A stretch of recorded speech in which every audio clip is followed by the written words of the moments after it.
100 രൂപ ഇൻവെസ്റ്റ് ചെയ്ത് കഴിഞ്ഞാൽ കോടികളെ ഉണ്ടാക്കാൻ അത്യാവശ്യം നല്ല ടൈം എടുക്കും. ഇപ്പൊ ശരിക്കും ഈ ലേഡീസ് ഹോർമോൺ ഇംബാലൻസ് ഉള്ള ദിവസം, മൂഡ് സ്വിങ്സ് ഉള്ള ദിവസമൊക്കെ ട്രേഡ് എടുക്കാതിരിക്കും നല്ലത്.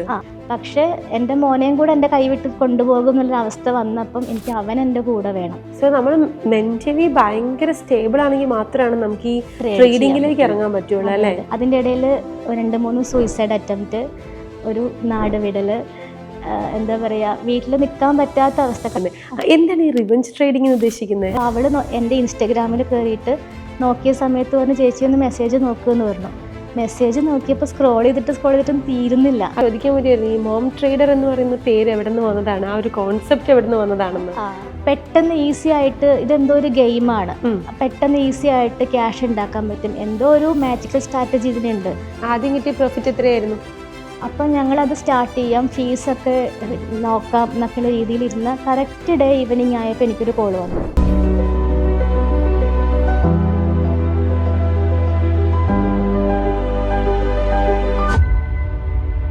നമസ്കാരം, ഞാൻ അന്ന സൂസൻ. സ്പാർക്കുള്ള പുതിയൊരു എപ്പിസോഡിലേക്ക് സ്വാഗതം. പലപ്പോഴും നമ്മുടെ ജീവിത സാഹചര്യങ്ങളാണല്ലേ നമ്മളെ ജീവിതത്തിൽ മുന്നോട്ട് വളർത്താൻ സമ്മതിക്കാത്തതും അല്ലെങ്കിൽ നമ്മളെ പിടിച്ചു നിർത്തുന്നതും ഒക്കെ. അതുപോലെ ജീവിതത്തിലെ വളരെ മോശമായ സാഹചര്യങ്ങളിലൂടെ കടന്നുപോയി, പക്ഷേ ഒരു ഫിനിക്സ് പക്ഷിയെ പോലെ വളർന്നു വന്ന ഒരു സംരംഭകയായ ഒരു യുവതിയാണ് ഇന്ന് എൻ്റെ ഒപ്പം സ്പാർക്കിൻ്റെ ഹോട്ട് സീറ്റിൽ. ഈ ഹോട്ട് സീറ്റ് 5 വർഷങ്ങൾക്ക് മുമ്പ് അവർ മാനിഫെസ്റ്റ് ചെയ്തു എന്ന് കേൾക്കുമ്പോൾ എനിക്ക് വളരെയധികം സന്തോഷമുണ്ട്. ഇന്ന് ഇത്രയും വർഷങ്ങൾക്കിപ്പുറം ആ സീറ്റിൽ എനിക്ക് ക്ഷണിച്ച് കൊണ്ടുവന്നിരുത്താൻ സാധിച്ചതിൽ ഞാൻ വളരെയധികം സ്നേഹത്തോടെ സ്വാഗതം ചെയ്യുന്നു കേരളത്തിൻ്റെ മോം ട്രേഡറെ ശരണ്യ. സ്വാഗതം സ്പാർക്കിൻ്റെ ഹോട്ട് സീറ്റിലേക്ക്. എനിക്ക് തോന്നുന്നു നമ്മൾ ഒരു 1.5 വർഷം മുന്നേ സംരംഭത്തിൽ ഒരു സ്റ്റോറി ഒക്കെ ചെയ്തിട്ടുണ്ടായിരുന്നു. അന്നേ ചോദിച്ചു പറഞ്ഞു കുറച്ചുകൂടി ഞാൻ വളരാനുണ്ട്, എന്നിട്ട് സ്പാർക്കിൽ വരാമെന്ന് പറഞ്ഞു. ഇന്ന് കറക്റ്റ് ടൈം ആയിരിക്കുകയാണല്ലേ? അതെ. ശരണ്യയുടെ നാട് എവിടെയാണ്? ഞാൻ ആക്ച്വലി വയനാട്ടുകാരിയാണ്. വയനാടാണ് സ്വദേശം. അതെ. പഠിച്ചതൊക്കെ അവിടെ തന്നെയാണ്. 10th വരെ പഠിച്ചത് അവിടെ തന്നെയാണ്. അതിനുശേഷം പിന്നെ മലപ്പുറത്തേക്ക് ഷിഫ്റ്റ് ചെയ്തു.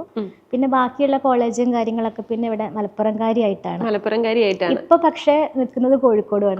3 ജില്ലകളിലും മാറി മാറി നിൽക്കുവാണ്. വയനാട്, മലപ്പുറം, കോഴിക്കോട്. ഓക്കെ. ഈ ഒരു ട്രേഡിങ്ങിലേക്കൊക്കെ വരുന്നതിന് മുന്നേ ഇതൊക്കെ റീസെന്റ് പഠിച്ചതാണ്. എന്താണ് പഠിച്ചതൊക്കെ സ്കൂളിംഗ് കഴിഞ്ഞിട്ട് ശേഷം? ഞാൻ 10th കഴിഞ്ഞ് നേരെ ഡിപ്ലോമ ഇലക്ട്രോണിക്സിലായിരുന്നു. അത് കഴിഞ്ഞ് പിന്നെ അതിൻ്റെ ഹയർ സ്റ്റഡീസ് കുറച്ച് ഡിഫിക്കൽറ്റിയാണ്. ഇവിടെ എന്താ പറയുക, പുതിയ അതിൻ്റെ കോഴ്സുകളൊന്നും ഇവിടെ ഉണ്ടായിരുന്നില്ല. പിന്നെ എനിക്ക് എൻ്റെ ഒരു സാഹചര്യം വെച്ചിട്ട് അത് കംപ്ലീറ്റ് ചെയ്യാനായിട്ട് സർട്ടിഫിക്കറ്റിലേക്ക് എത്താനും പറ്റിയിട്ടുണ്ടായിരുന്നില്ല. അങ്ങനെ അത് പഠിക്കാൻ വേണ്ടിയിട്ടെന്നുള്ള ലെവലിൽ ഞാൻ 2 വർഷം വീട്ടിലിരുന്നു. പക്ഷെ പഠിത്തം നടന്നതുമില്ല, അത് കംപ്ലീറ്റ് ചെയ്യാൻ പറ്റിയതുമില്ല. കോഴ്സ് കംപ്ലീറ്റ് ചെയ്യാൻ വേണ്ടി 2 വർഷം വീട്ടിലിരുന്നു. പക്ഷെ അത് നടന്നില്ല, ഫ്ലോപ്പായി. അത് സിറ്റുവേഷൻ തന്നെ പറയാം. പഠിക്കാനുള്ള സിറ്റുവേഷൻ നമുക്ക് വീട്ടിൽ നിന്നും കിട്ടണം. എനിക്ക് അങ്ങനെ കുറച്ച് മിസ്സായതുകൊണ്ട് അത് കംപ്ലീറ്റ് ചെയ്യാൻ പറ്റിയില്ല. പക്ഷെ ആ സമയത്ത് എനിക്കൊരു അഫെയർ ഉണ്ട്. അപ്പം നമ്മളുടെ അടുത്ത് ഇപ്പോൾ ഒരാൾ കുറച്ച് കഴിഞ്ഞ് പഠിച്ച് എന്താവണം എന്ന് ചോദിച്ചാൽ എനിക്കൊരു കുടുംബിനിയാവണം, ഒരു ഭാര്യയാവണം, അമ്മയാവണം, ഇങ്ങനെയൊക്കെ ചിന്തിക്കുന്ന ഒരാളായതുകൊണ്ട് പിന്നെ പഠിത്തത്തിനൊപ്പം അതിന് മുൻപ് വരെ നന്നായിട്ട് പഠിച്ച് നല്ല പെർഫോം ചെയ്തിരുന്നെങ്കിലും ആ സമയത്ത് മുതൽ, അഫെയർ തുടങ്ങിയ സമയം മുതൽ എനിക്ക് എൻ്റെ ലക്ഷ്യം നല്ലൊരു ഭാര്യയാവണം, ഈ ഒരു ചിന്തയായിരുന്നു. ഏത് വയസ്സിലാണ് അഫെയർ ഉണ്ടാവുന്നത്? ഒരു 17-18 ആ ടൈമിൽ. അപ്പോൾ പക്ഷെ അതിനുശേഷം ബ്രദർ വന്ന് കുറച്ചും കൂടെ കമ്പൽ ചെയ്തിട്ട് തന്നെ സിവിൽ എഞ്ചിനീയറിങ്, ഒരു ഇഗ്നോൻ്റെ ഒരു കോഴ്സായിരുന്നു. അപ്പോൾ അതിന് ജോയിൻ ചെയ്യിപ്പിച്ചു. അത് ജോയിൻ ചെയ്ത് കുറച്ച് കഴിഞ്ഞപ്പോഴേക്കും ഒരു 2nd ഇയർ ഒക്കെ ആയ സമയത്തേക്കാണ് എൻ്റെ മാരേജ് ഫിക്സ് ചെയ്യുന്നത്. അപ്പോൾ മാരേജ് ഫിക്സ് ചെയ്ത സമയം മുതലേ കുറച്ച് ഇഷ്യൂസ് ഞങ്ങൾ തമ്മിൽ തുടങ്ങിയിട്ടുണ്ട്. അപ്പോൾ പക്ഷെ കുഴപ്പമില്ല, ഇതൊക്കെ നോർമലാണ്. ആ സമയത്ത് എന്ത് പ്രോബ്ലം വന്നാലും സാരല്ല പോട്ടെ എന്നുള്ള രീതിയാണ്. അപ്പോൾ അതും അങ്ങനെ തന്നെ തള്ളിക്കളഞ്ഞ് ലാസ്റ്റ് മാരേജിലെത്തി. അപ്പം ഞാൻ ആ സമയത്ത് ഹോസ്റ്റലിൽ നിൽക്കുകയാണ്. ഹസ്ബൻഡിൻ്റെ വീട്ടിലേക്ക് ഇടയ്ക്ക് ഹോസ്റ്റലിൽ നിന്ന് വരും. അപ്പം ഞാനൊരു ഷട്ടിൽ സർവീസ് എന്ന് പറയാം. ഒരു വീക്ക് എൻ്റെ വീട്ടിൽ പോവും, ഒരു വീക്ക് അവരുടെ വീട്ടിൽ പോവും. പിന്നെ ഒരു ആൾ എറണാകുളത്താണ് ജോബ്. അപ്പോൾ ഒരു വീക്ക് എറണാകുളത്തേക്ക് വരും. ഈ യാത്രകളുടെ ഇടയിലൂടെ എൻ്റെ പഠിത്തവും നടക്കുന്നുണ്ട്. ഇങ്ങനെയാണ്. പക്ഷേ എന്താ പറയുക, മാരേജിൻ്റെ സമയത്ത് കുറച്ച് അവർ എക്സ്പെക്റ്റ് ചെയ്ത അത്രയും ഗോൾഡ് എനിക്ക് ഉണ്ടായിരുന്നില്ല.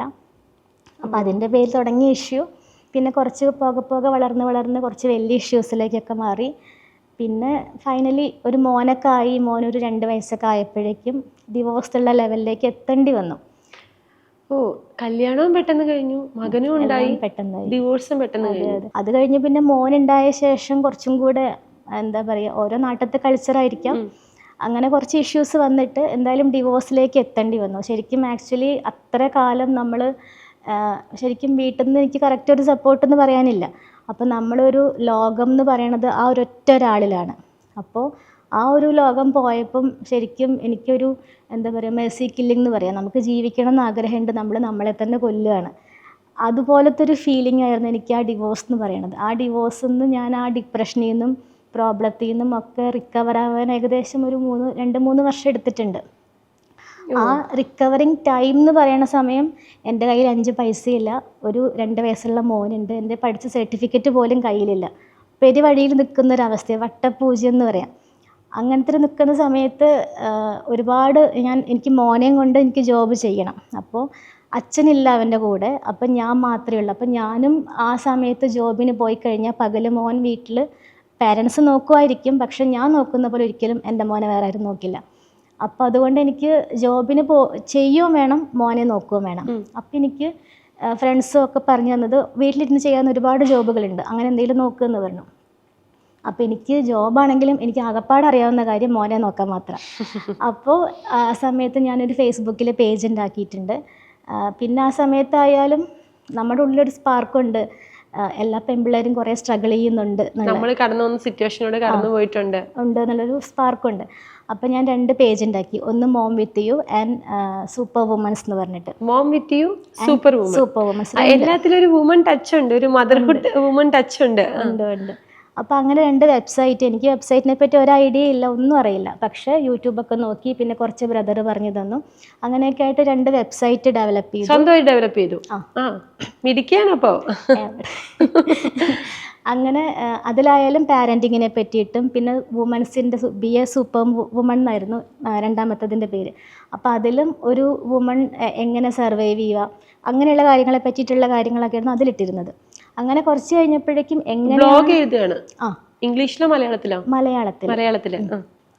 അപ്പോൾ കുറച്ച് കഴിഞ്ഞപ്പോഴേക്കും അത് എങ്ങനെയാണെന്നറിയില്ല, കുറച്ച് ബ്ലോക്കായിപ്പോയി. വെബ്സൈറ്റിൻ്റെ കാര്യം ഫ്ലോപ്പായി, പേജ് ബ്ലോക്ക് ആവുന്നത്, എനിക്ക് തന്നെ ലോഗൗട്ടായി പോകും, എൻ്റെ ഫേസ്ബുക്ക് തന്നെ ലോഗൗട്ടായി പോകുന്നു, തിരിച്ച് കിട്ടുമ്പോഴേക്കും എൻ്റെ പേജ് പോയിട്ടുണ്ടാകും.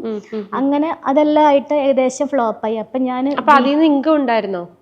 ഇൻകം ചെറിയ രീതിയിലുള്ള ഇൻകം തുടങ്ങിയിട്ടുണ്ടായിരുന്നു, ഇൻസ്റ്റന്റ് ആർട്ടിക്കിൾസ് ഒക്കെ ആയിട്ട്. പക്ഷേ ഇതിൻ്റെ ഇടയിൽ കൂടെ എൻ്റെ ലൈഫ് ഇങ്ങനെ കടന്നു പോകുന്നുണ്ട്.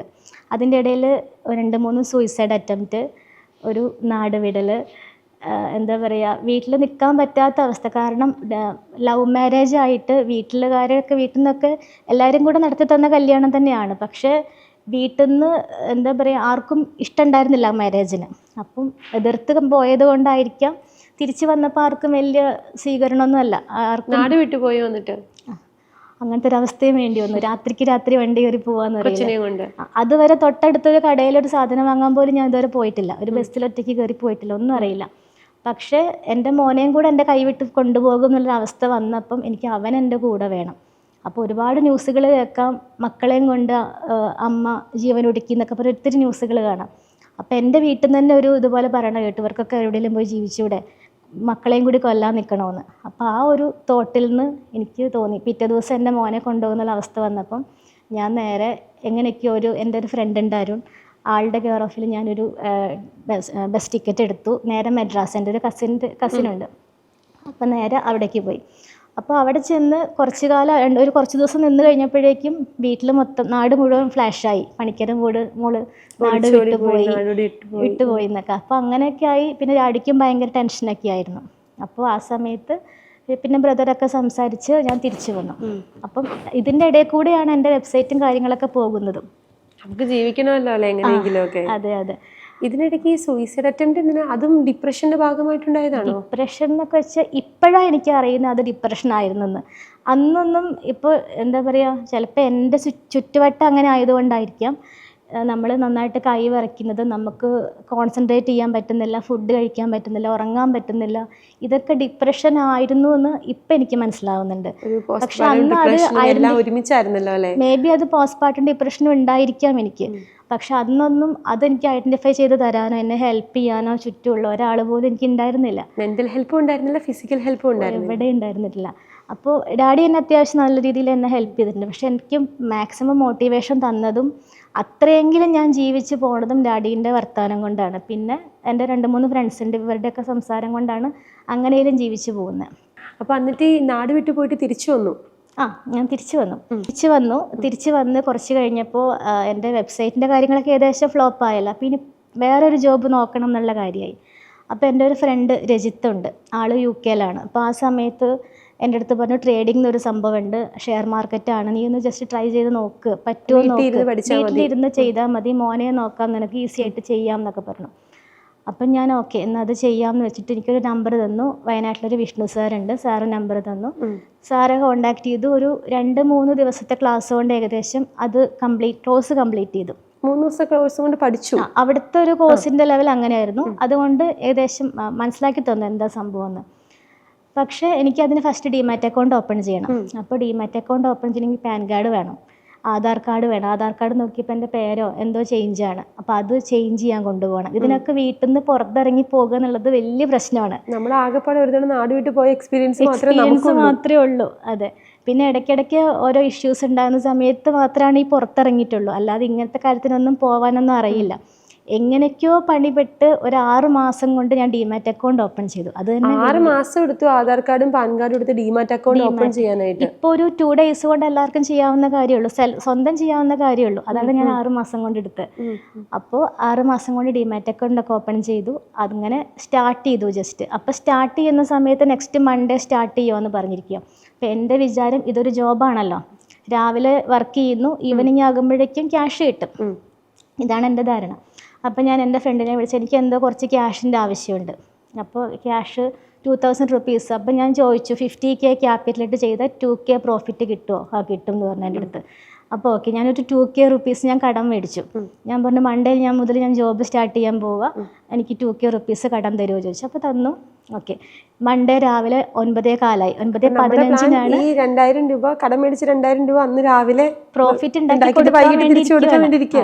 അപ്പോൾ 9:15 മാർക്കറ്റ് ഓപ്പൺ ആയി. അവർക്കൊരു ടെലഗ്രാം ഗ്രൂപ്പ് ഉണ്ട്, അതിലിങ്ങനെ കോൾസ് വരും. അത് നോക്കി നമ്മൾ ചെയ്താൽ മതി.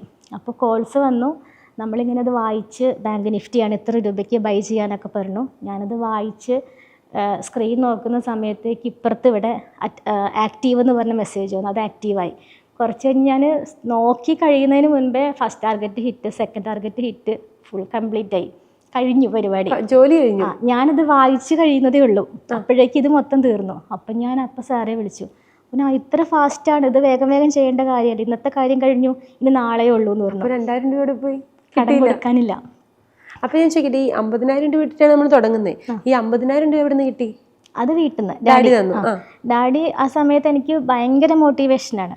അപ്പോൾ ഞാൻ ഒന്നാമത് നാട് വിട്ട് പോക്കും കൂടെ ആയപ്പം, പിന്നെ സൂയിസൈഡ് അറ്റംപ്റ്റ് ഇതൊക്കെ ആയപ്പം ഏകദേശം മനസ്സിലായി ഞാൻ നിൽക്കൂല, കൈവിട്ട് പോകുമെന്ന് മനസ്സിലായി. അപ്പോൾ നല്ല സപ്പോർട്ടായിരുന്നു. അങ്ങനെ ഫസ്റ്റ് ഡേ മിസ്സായി. സെക്കൻഡ് ഡേ ഇതേപോലെ ഞാൻ ട്രേഡ് ചെയ്യാൻ വേണ്ടി ഒക്കെ റെഡി ആയിട്ടിരുന്നു. വായിച്ചുകൊണ്ടിരിക്കുന്ന സമയത്ത് ജസ്റ്റ് പ്രൈസ് മേലോട്ട് കയറി പോവുകയാണ്. അപ്പം നമുക്കിങ്ങനെ ഒരു ഓപ്ഷൻ ട്രേഡാണ്. അപ്പോൾ അതിങ്ങനെ വായിച്ചു കഴിഞ്ഞപ്പോഴേക്കും ഞാൻ പെട്ടെന്ന് ആഡ് ചെയ്തു, സംഭവങ്ങളൊക്കെ ആഡ് ചെയ്ത് വെച്ചു. ജസ്റ്റ് ഞാൻ ബൈ അടിച്ച സമയം കൊണ്ട് പ്രൈസ് എവിടെയോ എത്തിയിട്ടുണ്ട്. അപ്പോൾ എനിക്ക് കിട്ടിയത് എവിടെയോ വെച്ചിട്ടാണ്. അപ്പം പറയുന്ന ബൈയിങ് പ്രൈസിലല്ല എനിക്ക് എൻട്രി കിട്ടുന്നത്, ടാർഗറ്റ് പ്രൈസിലാണ് എൻട്രി കിട്ടുന്നത്. അപ്പോൾ ഫസ്റ്റ് ടാർഗറ്റ് ഹിറ്റായി നേരെ വന്ന് അത് സ്റ്റോപ്പ് ലോസ് ഹിറ്റാവുകയാണ്. അപ്പോൾ എനിക്ക് അന്നും ലോസാണ്, ബാക്കി എല്ലാവർക്കും പ്രോഫിറ്റ്, എനിക്ക് മാത്രം ലോസ്. അപ്പോൾ രണ്ടാമത്തെ ദിവസം എക്സ്ക്യൂസ് പറയണം? ഇല്ല, അത് മാത്രമല്ല, ഞാൻ ആ 2K rupees കടം മേടിച്ചിട്ടുണ്ടല്ലോ. അപ്പോൾ അതുവരെ എന്ന് വെച്ചാൽ എനിക്ക് എന്താ പറയുക, നമുക്ക് സ്നേഹബന്ധങ്ങളൊക്കെ വലുതാണ്, ബന്ധങ്ങളാണ് ഏറ്റവും വേണ്ടത്, ക്യാഷൊക്കെ പതുക്കെ ഉണ്ടാക്കിയാൽ മതി എന്നൊക്കെയുള്ളൊരു തോട്ടാണ്.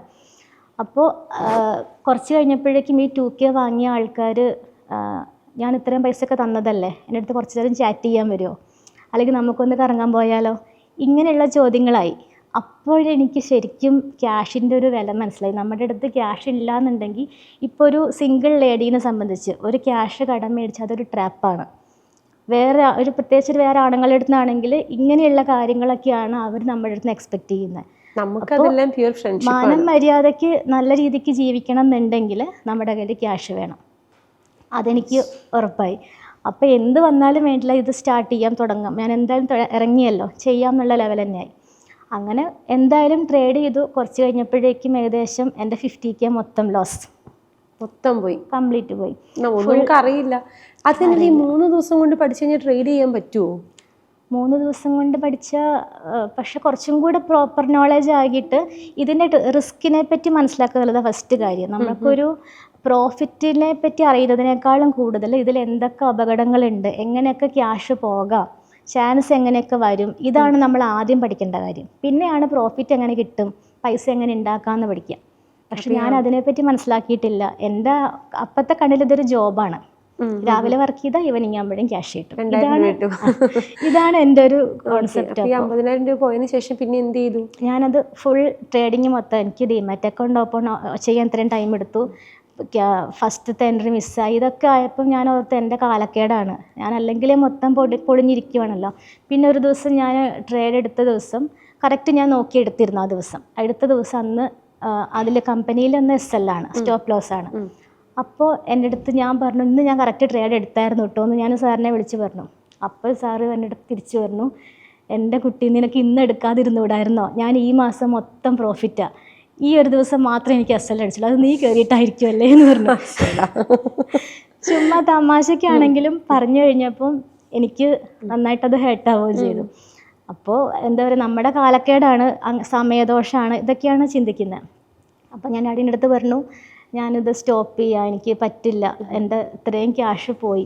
5 പൈസ ഇല്ലാത്തവിടത്തുനിന്ന് 50,000 പോവാന്ന് വെച്ചാൽ വലിയ പ്രശ്നം തന്നെയാണ്. 50 ലക്ഷം രൂപ പോയ ഫീലാണ്. 50 ലക്ഷം രൂപ പോയ ഫീലാണ്. അങ്ങനെ ഫുള്ളി സ്റ്റോപ്പ് ചെയ്യാമെന്നുള്ള രീതിയിലിരിക്കുക. അപ്പോൾ ഡാഡി ചോദിച്ചു, നിനക്ക് ഇനി ചെയ്യാൻ ധൈര്യമുണ്ടോ, ചെയ്യാൻ പറ്റുന്നുള്ള, എപ്പോഴെങ്കിലും ചെയ്യാൻ പറ്റുന്നുള്ള വിശ്വാസം ഉണ്ടോ എന്ന് ചോദിച്ചു. അപ്പോൾ ഞാൻ പറഞ്ഞു, പറ്റും, വിശ്വാസമൊക്കെ ഉണ്ട്, പക്ഷെ ഇത്രയും ക്യാഷ് പോയില്ലേ, ഇനി എങ്ങനെ ഉണ്ടാക്കിയെടുക്കും എന്ന് പറഞ്ഞു. അപ്പോൾ ഡാഡി പറഞ്ഞു, ക്യാഷ് പോയി എന്ന് പറയണമെങ്കിൽ, അല്ലെങ്കിൽ തോറ്റുപോയി എന്ന് പറയണമെങ്കിൽ നമ്മൾ ആ ഒരു കാര്യം അവിടെ സ്റ്റോപ്പ് ചെയ്യണം, എന്നാൽ നമുക്കിനി അവിടെ ഒരു ചാൻസ് ഇല്ല. പക്ഷെ നമ്മളിത് ട്രൈ ചെയ്തുകൊണ്ടേ ഇരിക്കുകയാണെങ്കിൽ നമുക്കൊരു ഹോപ്പുണ്ട്, നമുക്ക് അടുത്ത മാസം അല്ലെങ്കിൽ അടുത്ത വർഷമെങ്കിലും പ്രോഫിറ്റ് ഉണ്ടാക്കാം, ഒരു ഹോപ്പ് ഉണ്ടാകാൻ ഒരു സ്കോപ്പും ഉണ്ട് അവിടെ. അപ്പോൾ നീ ട്രൈ ചെയ്ത് നോക്കും, ഒന്നും കൂടെ നിർത്താതെ നീ ട്രൈ ചെയ്ത്, ഈ ഓരോ കാര്യം തുടങ്ങി അത് ഇടയ്ക്ക് നിർത്തി പോകുമ്പോഴാണ് തോറ്റു പോകണം, നീ നിർത്താതെ കണ്ടിന്യൂ ചെയ്ത് നോക്കുക എന്ന് പറഞ്ഞു. അപ്പോൾ ഉറപ്പുണ്ടെങ്കിൽ ഞാൻ കുറച്ചുകൂടെ ക്യാഷ് തരാമെന്ന് പറഞ്ഞു. അങ്ങനെ ഡാഡി കുറച്ചുകൂടെ കാശ് തന്നു. പിന്നെ ഞാൻ കുറച്ചും കൂടെ ഡീറ്റെയിൽ ആയിട്ട് പഠിക്കണം എന്നൊക്കെ ഓർത്ത്, ഹാർഡ് വർക്ക് ചെയ്യണം എന്നൊക്കെ ഓർത്തിട്ട് ഇങ്ങനെ ചെയ്തുകൊണ്ടിരിക്കുകയാണ്. അപ്പോൾ എൻ്റെ ഒരു ഫ്രണ്ട്, അവനാണ് എനിക്ക് ഇത് ഷെയർ മാർക്കറ്റ് 50,000 രൂപ കിട്ടിയിട്ടുണ്ടെങ്കിൽ 2,000 രൂപ കിട്ടുമെന്ന് പറഞ്ഞ് നമ്മൾ പറ്റിച്ചേക്കുന്നതാണ് ആള്. അപ്പോൾ ഒരു ദിവസം അവൻ UK യിലാണ്. അപ്പോൾ ഒരു ദിവസം ഞാൻ കിടന്നുറങ്ങുവാണ്. അപ്പോൾ രാത്രി ഉണ്ട്, എന്നെ പെട്ടെന്ന് വിളിക്കുന്നു. അപ്പോൾ വിളിച്ചിട്ട് പറഞ്ഞു, ഞാനൊരു വീഡിയോ അയച്ചിട്ടുണ്ട്, ആ വീഡിയോ ഒന്ന് കണ്ടു നോക്കുമെന്ന് പറഞ്ഞു, കണ്ടിട്ട് വിളിക്കാൻ പറഞ്ഞു. അപ്പോൾ ഞാൻ കണ്ടു കഴിഞ്ഞപ്പം സ്പാർക്ക് സ്റ്റോറീസിൻ്റെ ഒരു ന്യൂസാണ്, നമ്മുടെ വീഡിയോ ആണ്, അതെ, ഇവിടുത്തെ വീഡിയോസാണ്. ഒരു അമ്മൂമ്മത്തിരി ലക്ഷ്മി ചേച്ചി, അവരുടെ ഒരു സ്റ്റോറി ആയിരുന്നു. അപ്പോൾ എൻ്റെ അടുത്ത് ഞാനത് മുഴുവൻ കണ്ടിട്ട് എന്നെ തിരിച്ച് ഞാൻ വിളിച്ചു.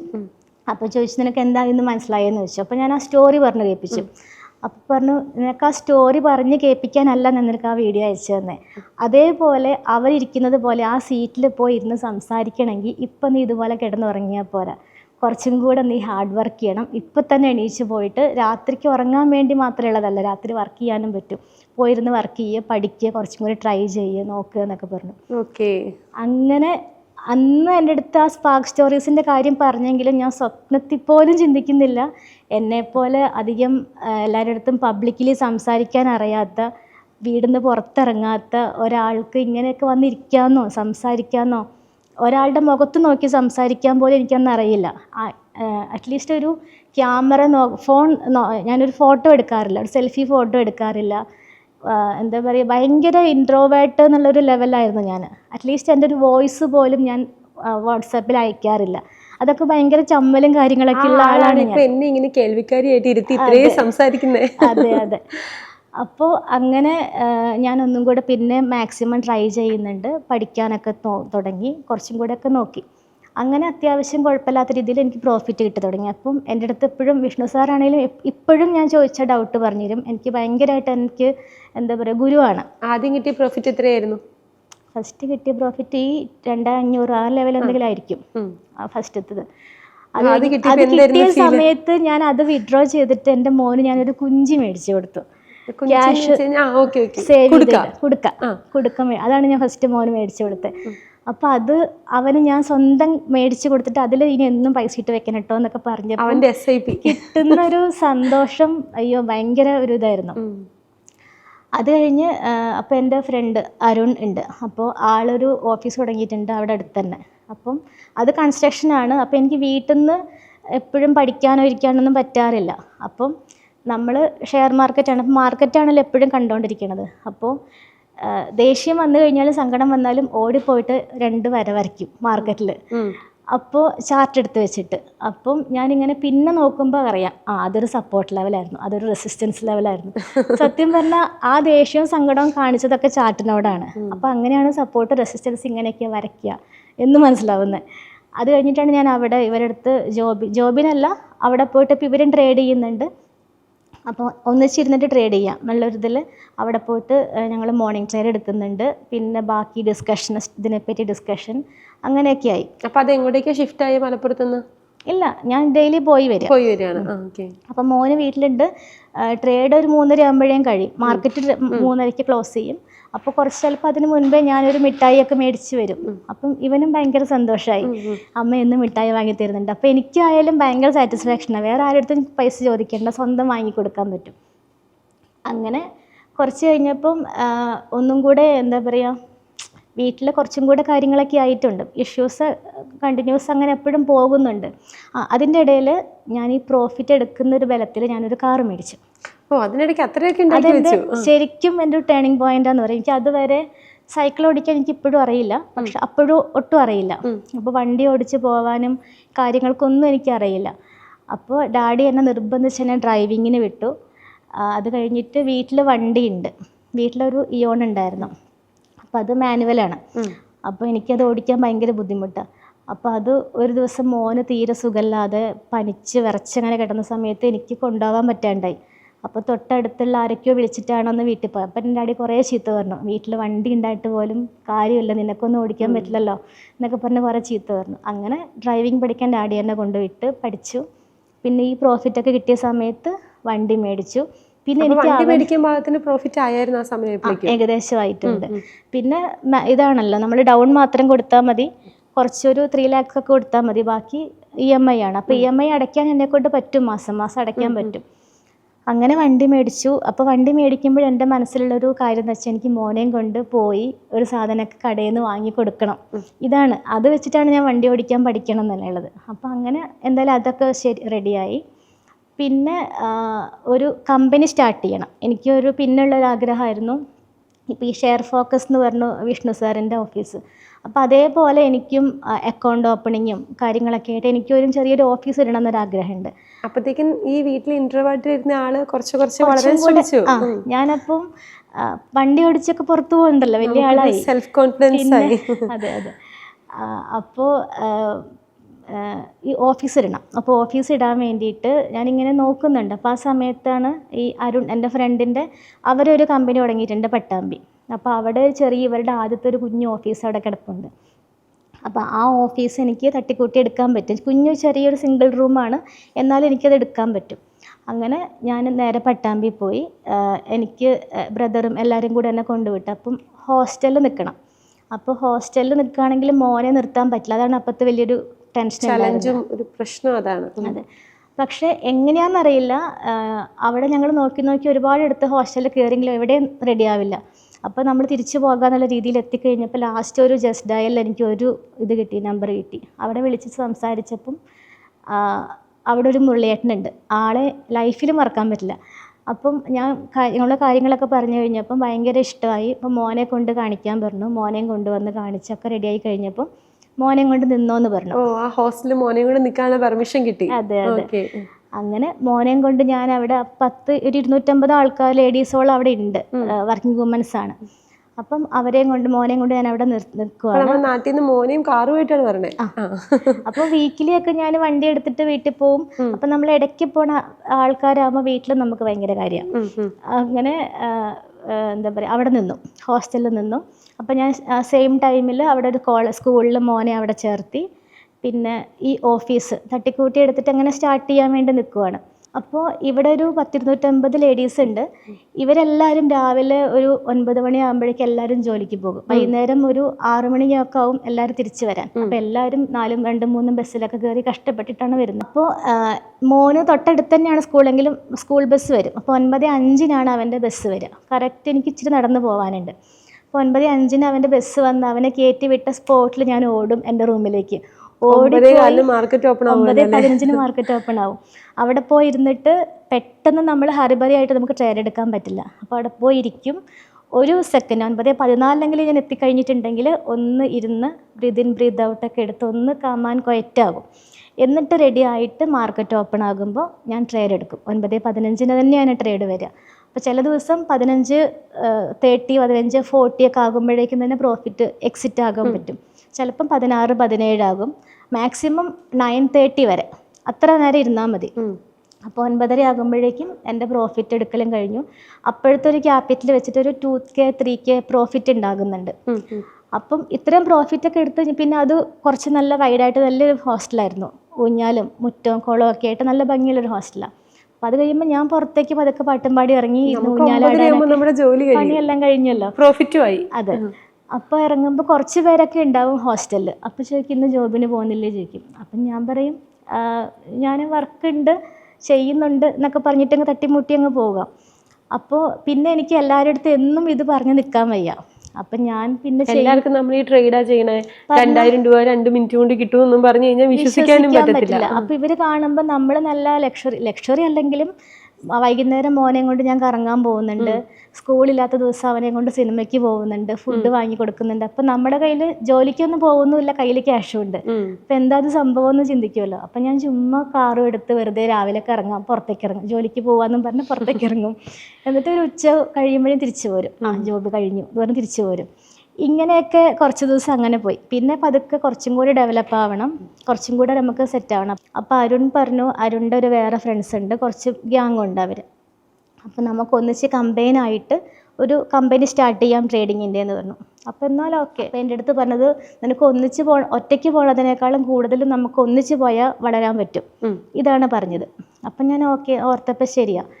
അങ്ങനെ മീറ്റിംഗ് ഒക്കെ കഴിഞ്ഞ് എല്ലാം റെഡിയായി കഴിഞ്ഞപ്പം, പക്ഷേ ഞാനൊരു ട്രേഡർ മാത്രമാണ്. എനിക്ക് വേറെ ആൾക്കാരുടെ അടുത്ത് ഒത്തിരി സംസാരിക്കാൻ അതൊന്നും എനിക്കറിയില്ല. പക്ഷെ അവർ എല്ലാവരും ജെൻസാണ്, ഞാൻ മാത്രമേ ഒരു ലേഡി ആയിട്ടുള്ളൂ. പക്ഷെ അപ്പോൾ അവിടെ എല്ലാവരും എന്നെ കണ്ടത് ടെലികോളിങ്ങിന് ഇയാൾ മതി, പെൺപിള്ളേർ വിളിച്ച് സംസാരിച്ച് കഴിഞ്ഞാൽ ആൾക്കാർ ജോയിൻ ആവുമല്ലോ എന്നുള്ളൊരു കോൺസെപ്റ്റ് ആയിരുന്നു. അങ്ങനെ എന്നെ ടെലികോളിങ്ങിന് ഏൽപ്പിച്ചു. പിന്നെ എന്തായാലും തട്ടിയും മുട്ടിയും കുറച്ചു കാലമൊക്കെ ആ ഒരു കമ്പനി അങ്ങനെ അങ്ങ് പോയി. പിന്നെ അത് സ്റ്റോപ്പ് ചെയ്തു. അപ്പോൾ സ്റ്റോപ്പ് ചെയ്യുന്ന സമയത്ത് തന്നെ ഞാൻ കുറച്ച് പേർക്കൊക്കെ എന്നെ പരിചയമുണ്ട്. അപ്പം ഞാൻ ട്രേഡ് ചെയ്യണതൊക്കെ എല്ലാവർക്കും കുറച്ച് പേർക്ക് അറിയാം. അങ്ങനെ ജസ്റ്റ് എൻക്വയറി വന്നിട്ടുണ്ട്. കുറച്ച് പേരൊക്കെ വിളിച്ചിങ്ങനെ ചോദിച്ചു പഠിപ്പിക്കാൻ പറ്റുമോ എന്ന് ചോദിച്ചപ്പം ഞാനിങ്ങനെ നോക്കാം, എനിക്കപ്പോൾ സിലബസോ എന്ത് പഠിപ്പിക്കണം ആദ്യം അങ്ങനെയൊന്നും അറിയില്ല. അപ്പോഴും പട്ടാമ്പിയിലെ ഹോസ്റ്റലിൽ നിൽക്കുകയാണ്. ജസ്റ്റ് മോനൊരു 1 ഇയർ കഴിഞ്ഞപ്പോഴേക്കും ഞാൻ ഒരു വീടെടുത്ത് മാറി. ആ സമയത്താണ് എനിക്കിങ്ങനെ എൻക്വയറീസ് ഇങ്ങനെ വരുന്നത്. അപ്പോൾ പഠിപ്പിക്കാൻ വേണ്ടിയിട്ട് പഠിപ്പിക്കാൻ വേണ്ടി. അപ്പോൾ എൻക്വയറി വന്നപ്പോൾ ഞാൻ ഒരു ലേഡി പഠിക്കാൻ വന്നു. അപ്പം ഞാൻ അവരെടുത്ത് ജസ്റ്റ് ഇങ്ങനെ ക്ലാസ്സൊക്കെ എടുത്ത് പറഞ്ഞൊക്കെ കൊടുത്ത് റെഡിയാക്കുന്നുണ്ട്. അപ്പോൾ അവർക്ക് ഏകദേശം കംഫർട്ടായി, നമുക്കറിയാവുന്ന കാര്യം നമ്മൾ പറഞ്ഞു കൊടുക്കുന്നില്ല. അപ്പോൾ സിലബസ് പ്രിപ്പയർ ചെയ്തിട്ട് അങ്ങനെയൊന്നുമില്ല. പക്ഷെ എന്നാലും നമുക്ക് പറ്റിയ മിസ്റ്റേക്കുകളൊക്കെയാണ് ഞാൻ ആദ്യം ഇടയ്ക്ക് നമ്മളൊരു സെഷൻ പോലെ പഠിപ്പിക്കുന്നുണ്ടെങ്കിലും കൂടുതലും ഫ്രണ്ട്ലി ടോക്ക് പോലെ എൻ്റെ മിസ്റ്റേക്കുകൾ എനിക്ക് എന്തുകൊണ്ട് ലോസ് വന്നിരുന്നു, ഫസ്റ്റൊക്കെ കുറേ ലോസ് വന്നിട്ടുണ്ടല്ലോ, അതിനെ പറ്റിയിട്ടൊക്കെ പറഞ്ഞു കൊടുത്തു. അപ്പോൾ അവർക്ക് ഏകദേശം മനസ്സിലായി ഇതിൻ്റെ പ്രശ്നങ്ങൾ എന്തൊക്കെയാണെന്നും നല്ല വശം എന്തൊക്കെയാണെന്നും മനസ്സിലായി. അപ്പോൾ അവർക്കത് കണക്ട് ചെയ്യാൻ പറ്റുന്നുണ്ട്, എൻ്റെ ലാംഗ്വേജ് കണക്ട് ചെയ്യാൻ പറ്റുന്നുണ്ട്. അപ്പോൾ പിന്നെ ഞാൻ ഓർത്തു, അപ്പോൾ എനിക്ക് അരുണും ഭയങ്കര മോട്ടിവേഷൻ ചെയ്യുന്ന ആളാണ്, നന്നായിട്ട് സപ്പോർട്ട് ചെയ്തിട്ടുള്ള ഒരാളാണ്. എനിക്ക് ലൈഫിൽ പറയാനുള്ള ആൾക്കാർ ഒന്ന് എൻ്റെ ഡാഡി, ഒന്ന് അരുൺ, പിന്നെ എൻ്റെ മോൻ. ഈ 3 പേരാണ് എൻ്റെ ലൈഫ് ഇത്രയും ആയി നിൽക്കാനുള്ള റീസൺ. അപ്പോൾ അവൻ പറഞ്ഞു, എന്നാൽ നീ സ്വന്തം പഠിപ്പിച്ച് തുടങ്ങുക, കോഴ്സൊക്കെ എടുത്ത് തുടങ്ങുക, അങ്ങനെ ചെയ്യാൻ നോക്കുക എന്ന് പറഞ്ഞു. അപ്പം ഞാൻ പറഞ്ഞു അതിന് നമുക്ക് ഒത്തിരി എൻക്വയറീസൊക്കെ വരണ്ടേ, ബാച്ചൊക്കെ വേണമെങ്കിൽ 10-20 പേര് വേണം, അത്രയും എൻക്വയറീസ് വരണ്ടേ. പക്ഷെ അപ്പോൾ 2-3 പേരിങ്ങനെ 1 to 1 പോലെ ഇങ്ങനെ പഠിച്ച് പോകുന്നുണ്ട്. അപ്പം എൻ്റെ അടുത്ത് പറഞ്ഞു, നിൻ്റെ ഫ്രണ്ട്സിനെയും കസിൻസിനെയൊക്കെ വെച്ചിട്ട് ഒരു ബാച്ച് സ്റ്റാർട്ട് ചെയ്യുക, എന്നിട്ട് അവർക്ക് പഠിപ്പിക്കുമെന്ന് പറഞ്ഞു. അങ്ങനെ ഞാൻ അതുപോലെ ഫ്രണ്ട്സിനെയും ബാച്ച് വെച്ചിട്ട് ജസ്റ്റ് ഒരു സർക്കിൾ ക്രിയേറ്റ് ചെയ്തിട്ട് അവർക്ക് കുറച്ചൊക്കെ പറഞ്ഞു കൊടുത്തു തുടങ്ങി. അപ്പോൾ അവർക്കും കണക്ട് ചെയ്യാൻ പറ്റുന്നുണ്ട്, പെട്ടെന്ന് മനസ്സിലാക്കാൻ പറ്റുന്നുണ്ട്. അപ്പോഴും ഞാൻ എപ്പോഴും ഫോളോ ചെയ്തത് എൻ്റെ മിസ്റ്റേക്കുകളൊക്കെ ഞാൻ നന്നായിട്ട് പറഞ്ഞു കൊടുത്തിട്ടുണ്ട്. അപ്പോൾ അവർക്കും കണക്ട് ചെയ്യാൻ പറ്റുന്നുണ്ട്, മനസ്സിലാക്കാൻ പറ്റുന്നുണ്ട്. അപ്പോൾ എന്നാൽ ശരി, നമുക്കൊന്ന് കോഴ്സായിട്ട് തന്നെ സ്റ്റാർട്ട് ചെയ്യാം എന്നായി. അപ്പോൾ ഞങ്ങളത് സ്റ്റാർട്ട് ചെയ്യാം, ഫീസൊക്കെ നോക്കാം എന്നൊക്കെയുള്ള രീതിയിലിരുന്ന കറക്റ്റ് ഡേ ഈവനിങ് ആയപ്പോൾ എനിക്കൊരു കോൾ വന്നു, പഠിപ്പിക്കുന്നുണ്ടോ എന്ന് വെച്ചിട്ട്. അപ്പം ഞാൻ വണ്ടർ അടിച്ചു, ഇത് എങ്ങനെ അറിഞ്ഞു. എന്നിട്ട് ഞാൻ ആളെ എടുത്തു, ഒരു ജസ്റ്റ് ഒരു 5K ഫീ പറഞ്ഞിട്ട് ആളെ പഠിപ്പിച്ചു. അപ്പോൾ തോന്നിയൊരു എമൗണ്ട് അങ്ങ് പറഞ്ഞു. അത്രേ ഉള്ളൂ. എന്നിട്ട് ആളെ പഠിപ്പിച്ചു, കുഴപ്പമില്ലാത്ത. പിന്നെ എൻ്റെ അടുത്ത് ആൾ ഡയറക്റ്റ് വന്നിട്ടും കുറച്ചും കൂടി കാര്യങ്ങളൊക്കെ മനസ്സിലാക്കിപ്പോയി. ആളും ട്രെയിൻ എടുത്ത് തുടങ്ങി. അപ്പോൾ പിന്നെ 2-3 പേര് വേറെ പുറത്തുനിന്ന്, വയനാട്ടിൽ നിന്നൊക്കെ 2-3 പേര് എൻക്വയറി ചെയ്ത് വന്നിട്ട് പഠിപ്പിച്ചു തുടങ്ങി. അപ്പോൾ ഇവർക്കപ്പോൾ ഒറ്റയ്ക്ക് ട്രെയിൻ എടുക്കുമ്പോൾ ഇവർക്ക് ഭയങ്കര ടെൻഷൻ എന്നൊക്കെ പറയുന്നു. അപ്പം ഞാൻ എന്തായാലും മോർണിംഗ് ട്രെയിൻ എടുക്കുന്നുണ്ട്, അപ്പോൾ വേണമെങ്കിൽ നമുക്കൊന്ന് ഒന്നിച്ച് ആ സമയത്ത് ഞാൻ സൂം ലിങ്ക് ഇടാം, നമുക്ക് ഒന്നിച്ച് വാട്സാപ്പ് കോൾ ചെയ്യാമെന്നായിരുന്നു ആദ്യം. അപ്പോൾ പറഞ്ഞു ചാർട്ടും കൂടെ കാണിച്ചാൽ ഓക്കെ ആണെന്ന് പറഞ്ഞു. അങ്ങനെ സൂം ലിങ്ക് ഇട്ടിട്ട് ഞാൻ ഇവരെയും കൂടെ ചേർത്തിട്ട് ട്രെയിൻ എടുത്തു. അപ്പോൾ ലൈവായിട്ട് നമ്മൾ ട്രെയിൻ എടുക്കുന്നു, നമുക്ക് അവർക്കും പറഞ്ഞു കൊടുക്കുന്നു. അങ്ങനെ അവരും പ്രോഫിറ്റും ലോസും മിക്സ്ഡ് ആണ്. എന്നും പ്രോഫിറ്റ് അല്ല ലോസും അല്ല, രണ്ടും കൂടെ മിക്സ്ഡ് ആയിട്ട് ഇങ്ങനെ പോകുന്നുണ്ട്. പക്ഷെ എല്ലാവരും സാറ്റിസ്ഫൈഡ് ആണ്, കുഴപ്പമില്ലാത്ത രീതിയിൽ പോകുന്നുണ്ട്. അപ്പോൾ പിന്നെ നമുക്കപ്പോൾ ഇതൊരു കോഴ്സായിട്ട് സ്റ്റാർട്ട് ചെയ്യുവാണ്. അപ്പോൾ എൻ്റെ അടുത്ത് അരുണൊക്കെ ചോദിച്ചപ്പോൾ നിനക്ക് ഇതിനൊരു പേര് വേണം. അരുണും ഉണ്ട്, ഈ രജിത്തും ഉണ്ട്. അപ്പോൾ എനിക്ക് ഇങ്ങനെ ചാർട്ട് ചെയ്ത് തന്നു, ഒരു എക്സൽ ഷീറ്റൊക്കെ ഉണ്ടാക്കി, ഗൂഗിൾ ഷീറ്റ് ഉണ്ടാക്കിയിട്ട് കണക്ട് ചെയ്തിട്ട് ഇന്ന ദിവസം ഈ പേര് റെഡിയാക്കിയിരിക്കണം, ഫേസ്ബുക്ക് പേജ് ഉണ്ടാക്കണം, ഇൻസ്റ്റാ പേജ് ഉണ്ടാക്കണം, ഇതൊക്കെ പറഞ്ഞ് എനിക്ക് കറക്റ്റ് ഇങ്ങനെ ചാർട്ട് ചെയ്ത് തന്നിട്ടുണ്ട്. അപ്പോൾ അതുപോലെ പേര് വേണം. അപ്പോൾ പേര് ഇങ്ങനെ കുറേ പേര് ആലോചിച്ചപ്പം എനിക്ക് എൻ്റെ സിറ്റുവേഷനിൽ നിന്നാണ് ഞാൻ പഠിപ്പിക്കുക എന്നുള്ള ലെവലിലേക്ക് എത്തുന്നതും. അതുമല്ല, ഒരാളുടെ മുഖത്ത് നോക്കി സംസാരിക്കാത്ത ഞാൻ ഇത്രയും ആൾക്കാരെ എന്താ പറയുക, സ്ക്രീനിൽ കണ്ടിട്ടായാലും ഞാൻ സംസാരിക്കുന്നുണ്ട്. ഞാൻ ചോദിക്കാൻ പറ്റിയായിരുന്നു, ഈ മോം ട്രേഡർ എന്ന് പറയുന്ന പേര് എവിടെ നിന്ന് വന്നതാണ്, ആ ഒരു കോൺസെപ്റ്റ് എവിടെ നിന്ന് വന്നതാണെന്ന്. അതാണ്. അപ്പം മോം ട്രേഡർ എന്ന് പറയുന്നത് തന്നെ മോംസിന് വേണ്ടി മാത്രം ഉണ്ടാക്കിയതായിരുന്നു ഫസ്റ്റ്. അപ്പോൾ എന്നെ പോലെ സ്ട്രഗിൾ ചെയ്യുന്ന, ഇപ്പോൾ എന്താ പറയുക, ഡിവോഴ്സ്ഡ് ആയവരുണ്ടാകാം, ഒത്തിരി എഡ്യൂക്കേറ്റഡ് ആയിട്ട് വീട്ടിലിരിക്കുന്നവർ, പഠിക്കാൻ പറ്റാതെ പുറത്ത് പോകാൻ പറ്റാത്തവർ, ജോബിന് പോകാൻ പറ്റാത്തവരൊക്കെ ഉണ്ടാകും, 2-3 മക്കളൊക്കെ ഉള്ളവരൊക്കെ ഉണ്ടാകും. പിന്നെ മക്കളൊന്നും ഇല്ലെങ്കിൽ പോലും ജോലിക്ക് വിടാൻ താല്പര്യമില്ലാത്ത അങ്ങനെ ഒത്തിരി പേരുണ്ടാകും. അപ്പോൾ ഇവർക്കൊക്കെ ജോബ് ചെയ്യുമ്പോൾ ഓൺലൈൻ ജോബ് ആണെങ്കിൽ പോലും ഒത്തിരി സമയം ഇരിക്കേണ്ടി വരുന്നുണ്ട്. ചില ജോബ് എനിക്കറിയാം, എൻ്റെ ഫ്രണ്ട്സിനൊക്കെ ആണെങ്കിലും ഓൺലൈൻ ജോബ് എന്ന് പറഞ്ഞാലും 9 to ഇത്ര ടൈം ഇരിക്കണം, പിന്നെ ചെറിയ ബ്രേക്കേ കിട്ടുള്ളൂ, പിന്നെ ഇങ്ങനെ ഇത്രയും ടൈം എടുക്കുന്നുണ്ട്.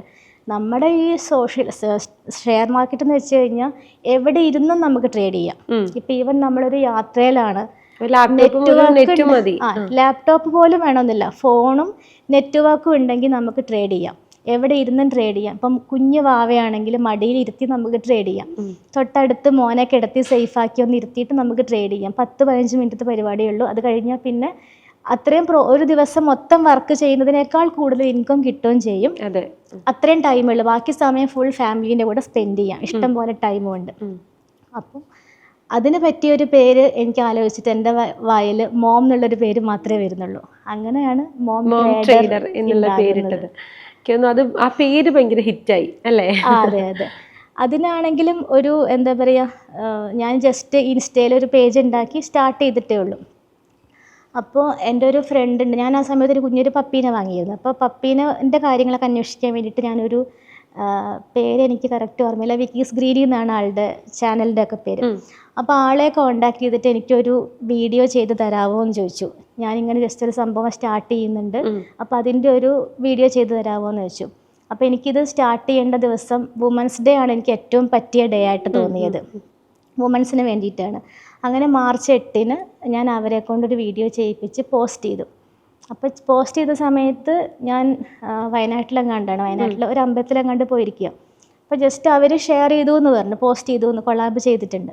അങ്ങനെ ഞാനൊരു ചായ കുടിച്ചുകൊണ്ടിരിക്കുക. അപ്പോൾ ഞാൻ ചായ കുടിക്കുന്നുണ്ട്, പോസ്റ്റ് ചെയ്തത് ഞാൻ കണ്ടു.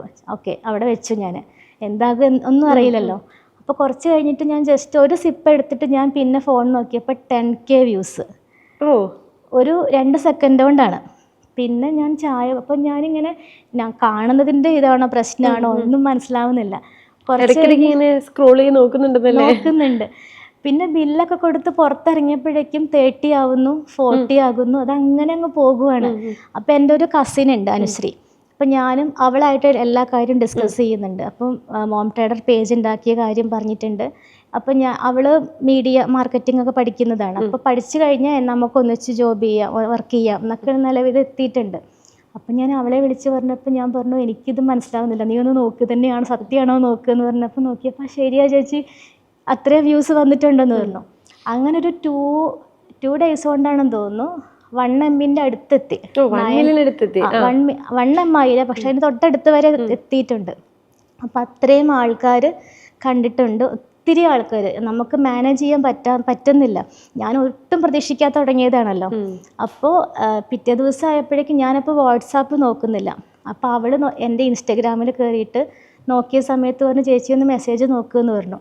മെസ്സേജ് നോക്കിയപ്പോൾ സ്ക്രോൾ ചെയ്തിട്ടും തീരുന്നില്ല. അതുപോലെ അത്ര എൻക്വയറീസ്. അപ്പം ഞാൻ ദൈവമേ, ഞാൻ ഇതൊക്കെ ശരിയാണോ സത്യമാണോ എന്നാണ്. പിന്നെ ജസ്റ്റ് എൻ്റെ ബിസിനസ് വാട്സാപ്പ് എടുത്ത് നോക്കിയപ്പം അതിലും. അപ്പോൾ രണ്ടും എനിക്ക് മാനേജ് ചെയ്യാൻ പറ്റാത്ത രീതിയായി. ഞാൻ ഒറ്റയ്ക്കല്ല, 2-3 പേരുണ്ടെങ്കിൽ പോലും മാനേജ് ചെയ്യാൻ പറ്റില്ല. ഒരു എത്ര എനിക്കറിയില്ല, 100-500 മെസ്സേജൊക്കെ വാട്സാപ്പിൽ വന്ന് കിടപ്പുണ്ട്. അതിനേക്കാളും കൂടുതൽ ഇൻസ്റ്റാഗ്രാമിലുണ്ട്. അങ്ങനെ അവൾ പറഞ്ഞു, നമുക്ക് ഇൻസ്റ്റയിൽ ഒരു പോസ്റ്റ് ഇടാം, സ്റ്റോറി ഇടാൻ, വേഗം ടൈം എടുക്കും റിപ്ലൈ തരാമെന്ന് പറഞ്ഞിട്ട് ഒരു പോസ്റ്റ് ഇടാമെന്ന് പറഞ്ഞു. അങ്ങനെ ഒരു പോസ്റ്റ് ഇട്ടു. പിന്നെ പതുക്കെ സമയമെടുത്തിട്ട് സോർട്ട് ചെയ്ത് കൊണ്ടുവന്ന് കുറേ പേര് ജോയിനായി, ഒന്നിച്ച് ബൾക്കായിട്ട് ജോയിനായി. അപ്പോൾ നമ്മൾ അപ്പോൾ ജസ്റ്റ് 10K ആണ് വെച്ചിട്ടുള്ളൂ ഫീ. അപ്പോൾ എൻ്റെ ഒരു കോൺസെപ്റ്റ്, ഇപ്പോൾ 10K ആണ് ഫീ എന്ന് പറഞ്ഞ കുറേ പേര് കേട്ടപ്പം, നിങ്ങൾക്ക് ഇത്രയും ചീപ്പായിട്ടാണോ നിങ്ങൾ കൊടുക്കുന്നത്, അപ്പോൾ അത്രയല്ല നിങ്ങളുടെ അടുത്ത് കണ്ടന്റ് ഉണ്ടാകുള്ളൂ എന്ന് പറഞ്ഞ ആൾക്കാരുണ്ട്.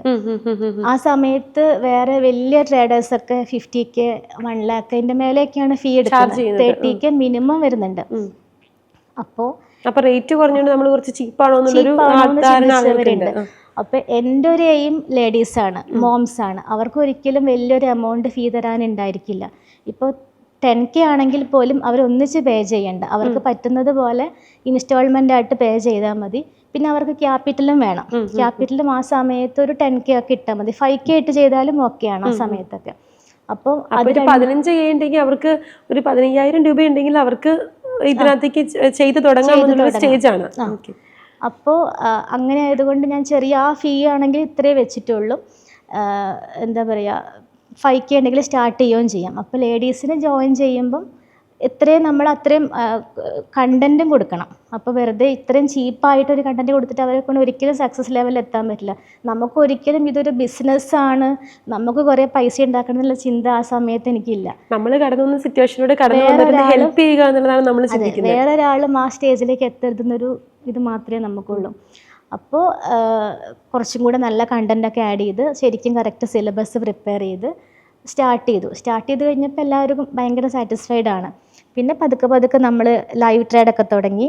ആ ബാച്ചിൽ തന്നെ ലൈവ് ട്രേഡ് തുടങ്ങി. നെക്സ്റ്റ് മന്തും നമുക്ക് അത്ര ആൾക്കാർ തന്നെ വന്നിട്ടുണ്ട്. അത്യാവശ്യം നല്ല മെമ്പേഴ്സ്. ഫസ്റ്റ് ബാച്ചിൽ എത്ര സ്റ്റുഡൻസ് ഉണ്ടായിരുന്നു? ഒരു 30-40 അത്രേ ഞാൻ എടുത്തുള്ളൂ. എനിക്ക് അത്രേ ചെയ്യാൻ പറ്റുള്ളൂ. ബാക്കിയൊക്കെ നെക്സ്റ്റ് മന്തിലേക്ക് പെൻഡിങ് വെക്കുകയോ ചെയ്ത്. അപ്പോൾ അത് തന്നെ വെച്ചാൽ നമുക്ക് ശരിക്കും പഠിപ്പിക്കാൻ പറ്റില്ല ഓരോരുത്തരെ. എന്താ പറയുക, ഒത്തിരി മെമ്പേഴ്സ് ആകുമ്പോൾ ഓരോരുത്തരെയും സ്പെഷ്യലായിട്ട് കെയർ ചെയ്യാൻ പറ്റില്ല. ഇവരൊക്കെ മെസ്സേജ് അയക്കും, കാര്യങ്ങളൊക്കെ നോക്കുമ്പോൾ എനിക്ക് എല്ലാം കൂടെ മാനേജ് ചെയ്യാൻ പറ്റില്ല. കൊച്ചിനെ നോക്കണം, മോനെ നോക്കണം. അങ്ങനെ കുറച്ച് കഴിഞ്ഞപ്പോൾ ഞാൻ ഓർത്തു, എന്നാൽ നമുക്ക് നേരെ പതുക്കെ കാലിക്കറ്റിലേക്ക്, എൻ്റെ കസിൻ അനുശ്രീ വരുന്നുണ്ട്, നമുക്ക് ഒന്നിച്ചിട്ട് നമുക്ക് ഓഫീസായിട്ട് സ്റ്റാർട്ട് ചെയ്യാം എന്നൊക്കെ പറഞ്ഞ് നേരെ ഫസ്റ്റ് നമ്മൾ ഹൈലൈറ്റിലാണ്. അപ്പോൾ ഞാൻ അവിടെ കുറേ ഓഫീസ് സ്പേസ് നോക്കി. ലാസ്റ്റ് നമുക്ക് ഹൈലൈറ്റിലൊരു നല്ലൊരു ഓഫീസ് സ്പേസ് കോഴിക്കോടേക്ക് കയറി. അങ്ങനെ അപ്പം മോനെ എനിക്ക് ആ സമയത്ത് പഠിപ്പിക്കാനുള്ള കാര്യങ്ങൾ ഇതൊന്നും ചെയ്യാൻ പറ്റില്ല. പിന്നെ അത് മാത്രമല്ല, ഞാൻ അവനെയും എൻ്റെ ബിസിനസ് രണ്ടും ഒന്നിച്ച് നോക്കിക്കഴിഞ്ഞാൽ ഞാൻ രണ്ടും ഫ്ലോപ്പ് ആവുകയുള്ളൂ. ബിസിനസ്സും ഫ്ലോപ്പ് ആവും, അവൻ്റെ കാര്യം ശരിക്കും നോക്കാൻ പറ്റില്ല. ഏതെങ്കിലും ഒന്ന് ഫോക്കസ് ചെയ്യുക, അത് കഴിഞ്ഞിട്ട് എനിക്ക് അവനെ നന്നായിട്ട് കെയർ ചെയ്യാം. അപ്പോൾ ആ ഒരു ഇത് ചിന്തിച്ചിട്ട് ഞാൻ മോനെ അവൻ്റെ അച്ഛൻ്റെ വീട്ടിലേക്കാക്കി.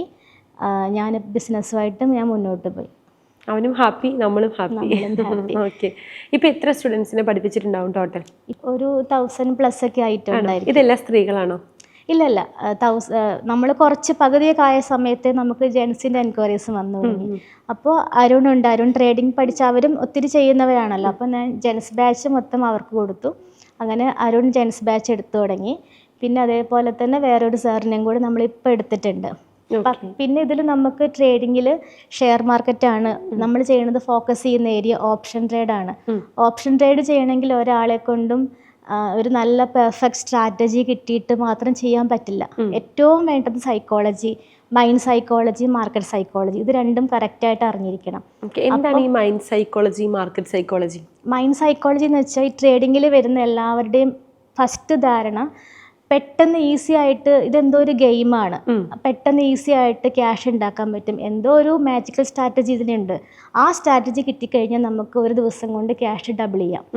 ഓൾമോസ്റ്റ് എല്ലാവരും മാർക്കറ്റ് ചെയ്യുന്ന സമയത്തും എന്താ പറയുക 100% പ്രോഫിറ്റ് റേഞ്ചൊക്കെയാണ് അഷ്വർ ചെയ്യുന്നത്. അപ്പോൾ ഒരു 1 മന്ത് അല്ലെങ്കിൽ 1 ഡേ കൊണ്ടൊക്കെ ലക്ഷങ്ങൾ ഉണ്ടാക്കാൻ, കൂടുതൽ കാണുന്ന സ്ക്രീൻഷോട്ടുകളും വീഡിയോസൊക്കെ ആ ലെവലാണ്. അപ്പോൾ ലക്ഷങ്ങൾ ഉണ്ടാക്കാൻ പ്രോഫിറ്റ് എന്ന് കാണുമ്പോൾ ഇവരുടെ വിചാരം 1000 രൂപ ഇട്ട് ലക്ഷം ഉണ്ടാക്കാം എന്നൊക്കെയുള്ള ധാരണയാണ്. അപ്പം ഇതല്ല ഇതിൻ്റെ എന്താ പറയുക, അതിൻ്റെ അകത്ത് ഒരുപാട് കാര്യങ്ങളുണ്ട്. നമ്മുടെ മൈൻഡ് ക്ലിയർ ആയിട്ടിരുന്നാൽ മാത്രമാണ് നമുക്ക് കാമാൻ ക്വയറ്റായിട്ട് നല്ലൊരു ട്രേഡ് ഡിസിപ്ലിൻഡ് ആയിട്ട് എടുത്താൽ മാത്രമാണ് പ്രോഫിറ്റ് റേഞ്ച് കിട്ടുള്ളൂ, പ്രോഫിറ്റിലേക്ക് എത്താൻ പറ്റുള്ളൂ. അത് ഒരു ദിവസം പ്രോഫിറ്റ് എടുത്ത് നിർത്തിയാൽ പോരാ. നമ്മൾ കണ്ടിന്യൂസ് അതിൽ സസ്റ്റെയിൻ ചെയ്യണമെന്നുണ്ടെങ്കിൽ ഒരു മാസം കണക്കെടുത്ത് കഴിഞ്ഞ് ഒരു മാസത്തിൽ നമുക്ക് ഇത്ര ട്രേഡിംഗ് ഡേയ്സ് ഉണ്ടെങ്കിൽ ഇത്ര പ്രോഫിറ്റെങ്കിലും നമ്മുടെ ക്യാപിറ്റലിനെ അനുസരിച്ച് കിട്ടിയിരിക്കണം. ഈ ഒരു കാര്യം നമ്മൾ നമ്മുടെ മൈൻഡിനെ പറഞ്ഞ് മനസ്സിലാക്കി എന്താ പറയുക, കൂടുതൽ ട്രേഡുകളൊക്കെ എടുക്കാതെ ഡിസിപ്ലിൻഡ് ആയിട്ട് ട്രേഡ് എടുക്കണം. അതാണ് മൈൻഡ് സൈക്കോളജി എന്ന് ഉദ്ദേശിച്ചത്. അതേപോലെ മാർക്കറ്റ് സൈക്കോളജി, എല്ലാ ദിവസവും ട്രേഡ് എടുക്കാം എന്നുള്ളതല്ല. ചില ദിവസം ട്രേഡ് സ്കിപ്പ് ചെയ്യേണ്ട ദിവസങ്ങൾ വരാം. ആ ദിവസം നമുക്ക് ആക്സെപ്റ്റ് ചെയ്യാൻ പറ്റണം. അന്നും പ്രോഫിറ്റ് വേണം. ഒരു ദിവസം മാർക്കറ്റിൻ്റെ ലെവൽ ഒട്ടും നല്ലതല്ല, ഭയങ്കര മോശം മാർക്കറ്റ് തോന്നിക്കഴിഞ്ഞാൽ ആ ദിവസം മാർക്കറ്റിൽ നിന്ന് മാറി നിൽക്കാനും നമ്മളെ കൊണ്ട് പറ്റണം. അപ്പോൾ ഇങ്ങനെയുള്ള കാര്യങ്ങളൊക്കെ ഒന്നിച്ച് നമുക്ക് ജോയിൻ ചെയ്യാം. Mind psychology, market psychology. അതുപോലെ ഞാൻ വേറെ കാര്യം ചോദിക്കട്ടെ, ഇപ്പോൾ ഒരിക്കൽ നമ്മൾ സംസാരിച്ചപ്പോഴാണ് ഞാൻ ആദ്യമായിട്ട് ഒരുപാട് ട്രേഡേഴ്സിനൊക്കെ കണ്ടിട്ടുണ്ട്, നമ്മുടെ ഫ്രണ്ട്സ് സർക്കിളിലൊക്കെ ഉണ്ടെങ്കിലും ഷർണയുടെ അടുത്തുനിന്നാണ് ഞാൻ ഒരു വാക്ക് കേൾക്കുന്നത്, റിവെഞ്ച് ട്രേഡിംഗ് എന്ന് പറഞ്ഞൊരു വാക്ക് കേൾക്കുന്നത്. എന്താണ് ഈ റിവെഞ്ച് ട്രേഡിംഗ് എന്ന് ഉദ്ദേശിക്കുന്നത്? റിവെഞ്ച് ട്രേഡ് മാത്രമല്ല, over trade, revenge trade, emotional trade, ഇതെല്ലാത്തിൻ്റെയും ഏകദേശം കോൺസെപ്റ്റ് ഒന്നായിട്ട് തന്നെ വരും. ഞാൻ ഫസ്റ്റ് നേരത്തെ പറഞ്ഞതുപോലെ എല്ലാവരുടെയും വിചാരം ഫസ്റ്റ് ട്രേഡ് ചെയ്യുമ്പോൾ ഒത്തിരി പ്രോഫിറ്റ് കിട്ടും എന്നാണ്. അപ്പോൾ ആദ്യം ഫസ്റ്റ് എടുക്കുന്ന ട്രേഡിൽ ഇൻ കേസ് ഇവർക്ക് ലോസ് ആണെന്നിരിക്കട്ടെ, അപ്പോൾ ഇവർ ചിന്തിക്കും എൻ്റെ അടുത്ത് നിന്നൊന്നും ക്യാഷ് പോകാൻ ഞാൻ സമ്മതിക്കില്ല, അടുത്തത് ട്രേഡ് എടുത്ത് എനിക്ക് തിരിച്ചു പിടിക്കാവുന്നതേ ഉള്ളൂ. അപ്പോൾ നെക്സ്റ്റ് ട്രേഡ് എടുക്കും, അതും ലോസായി. അപ്പോൾ അപ്പോഴും ചിന്തിക്കുന്നത് 2 ട്രേഡിൻ്റെ ലോസ് ഒറ്റ പ്രോഫിറ്റ് എടുത്താൽ തീരുന്നതല്ലേ ഉള്ളൂ, അപ്പോൾ നെക്സ്റ്റ് ട്രേഡ് പിന്നെ എടുക്കും. ഇങ്ങനെ ഒരു ട്രേഡിൻ്റെ പുറകെ പിന്നെ എടുത്തെടുത്ത് പോകും. അതൊരു തരത്തിലെ ട്രേഡ്, ഓവർ ട്രേഡ് എന്ന് പറഞ്ഞിട്ട്. അതേപോലെ ഒരു ദിവസം നമ്മൾ ടാർഗറ്റും കുറച്ചും കൂടെ മെച്ചുവേർഡൊക്കെ ആയി എന്ന് വിചാരിക്കുന്നവരാണെങ്കിൽ ഒരു ദിവസം ഇത്ര ലോസ് വരാം, ഇത്ര പ്രോഫിറ്റ് വരാം എന്നൊക്കെ അവർ ആദ്യമേ ഫിക്സ് ചെയ്തിട്ടുണ്ടായിരിക്കും. പക്ഷെ ആദ്യത്തെ ദിവസം ഫസ്റ്റ് കുറച്ച് പ്രോഫിറ്റ് എടുത്തു. ഈ കുറച്ച് പ്രോഫിറ്റ് എടുത്തു കഴിഞ്ഞപ്പം അവരുടെ സാറ്റിസ്ഫൈഡ് ആയില്ല, കുറച്ചും കൂടി പ്രോഫിറ്റ് വേണം. അപ്പോൾ അടുത്ത ട്രേഡ് എടുത്തു. ഒരു ട്രേഡ് എടുത്തപ്പോൾ ആദ്യത്തെ പ്രോഫിറ്റ് അങ്ങോട്ട് പോയി. അപ്പോൾ എന്തായി, ആദ്യത്തെ പ്രോഫിറ്റ് പോയി, പിന്നെ നമ്മൾ ലോസിലാണ് നിൽക്കുന്നത്. അപ്പോൾ ഒരു ചിന്തയുള്ളൂ, ആദ്യത്തെ പ്രോഫിറ്റ് എങ്കിലും കിട്ടിയാൽ മതിയെന്ന്. അപ്പോൾ അടുത്ത പിന്നെയും ട്രേഡ് എടുക്കും. അപ്പം മാർക്കറ്റിനെ നമ്മൾ റിവെഞ്ച് ചെയ്തിട്ട് ചേസ് ചെയ്ത് പിടിക്കാൻ നോക്കുവാണ് പ്രോഫിറ്റിനെ. അങ്ങനെ റിവെഞ്ച് ട്രേഡ് എടുത്തെടുത്ത് നമ്മൾ ലാസ്റ്റ് നമ്മുടെ ക്യാപിറ്റൽ ഏകദേശം വാഷ് ഔട്ടായി. ബ്രോക്കറേജും ഏറ്റവും കൂടുതൽ പോണത് ബ്രോക്കറേജ് ത്രൂ ആയിരിക്കും. അപ്പോൾ ബ്രോക്കറിൻ്റെ ഇപ്പം ഏതെങ്കിലും മെയിൻ ബ്രോക്കേഴ്സ് ആണെങ്കിൽ നമ്മൾ ഒരാളെ കൊണ്ട് അവരൊരു റൂം ഉണ്ടാക്കിക്കും. അങ്ങനത്തെ അത്രയും ബ്രോക്കറേജ് അവർ കൊടുക്കുന്നുണ്ടാകും ഓരോ ട്രേഡ് വെച്ചിട്ട്. അങ്ങനെ ലാസ്റ്റ് ക്യാപിറ്റൽ വാഷ് ഔട്ട് ആകുന്നത് വരെ ഇവർ റിവെഞ്ച് ട്രേഡ് എടുത്തെടുത്ത് തീർക്കും. സോ നമ്മൾ മെന്റലി ഭയങ്കര സ്റ്റേബിൾ ആണെങ്കിൽ മാത്രമാണ് നമുക്ക് ഈ ട്രേഡിങ്ങിലേക്ക് ഇറങ്ങാൻ പറ്റുള്ളൂ അല്ലേ? എനിക്ക് നമ്മുടെ വീഡിയോസിനൊക്കെ പല കമൻസും വരാറുണ്ട്, ആ ഒരു ട്രിക്ക് ഒന്ന് പറഞ്ഞു തരുമോ, മെസ്സേജൊക്കെ വരും. ആ ഒറ്റൊരു സംഭവം ഞങ്ങൾക്ക് കിട്ടി. ഞങ്ങൾ കുറേ കാലമായിട്ട് ട്രേഡ് ചെയ്യുന്നു, പക്ഷെ ഒരു പോയിന്റ് എനിക്ക് മനസ്സിലാവാൻ ബാക്കിയുണ്ട്, അതും കൂടെ എനിക്കൊന്ന് പറഞ്ഞു തരുമെന്ന് ചോദിക്കും. പക്ഷെ അങ്ങനെ ഒരു മാജിക്കൽ സ്ട്രാറ്റജി, ഒരു മാജിക്കൽ പോയിന്റ് ഒന്നും ഇവിടെ ഇല്ല. ആ ഒരു മാജിക്കൽ പോയിന്റ് നമ്മുടെ മൈൻഡാണ്. നമ്മൾ നന്നായിട്ട് ഇപ്പോൾ വീട്ടിൽ കുറേ ഇഷ്യൂസായി നമ്മൾ മെൻ്റലി ഭയങ്കര ഓഫായിട്ടിരിക്കുകയാണ്. ആ സമയത്ത് പോയിട്ട് എത്ര നല്ല ട്രേഡാണെങ്കിലും നമ്മുടെ മൈൻഡ് ജസ്റ്റ് ഒന്ന് അവിടെ പ്രോസസ്സിങ് ഡിലേ വരും. ഒരു 1 സെക്കൻഡ് ഡിലേ വന്നാൽ ട്രേഡ് എടുക്കുന്നതിലും ആ 1 സെക്കൻഡ് ഡിലേ വരും. നമ്മൾ ക്ലിക്ക് ചെയ്യുന്ന സമയം ജസ്റ്റ് ഒന്ന് മാറിപ്പോയാൽ മേ ബി എൻട്രി എടുക്കുന്ന പോയിന്റും ചേഞ്ച് വരാം.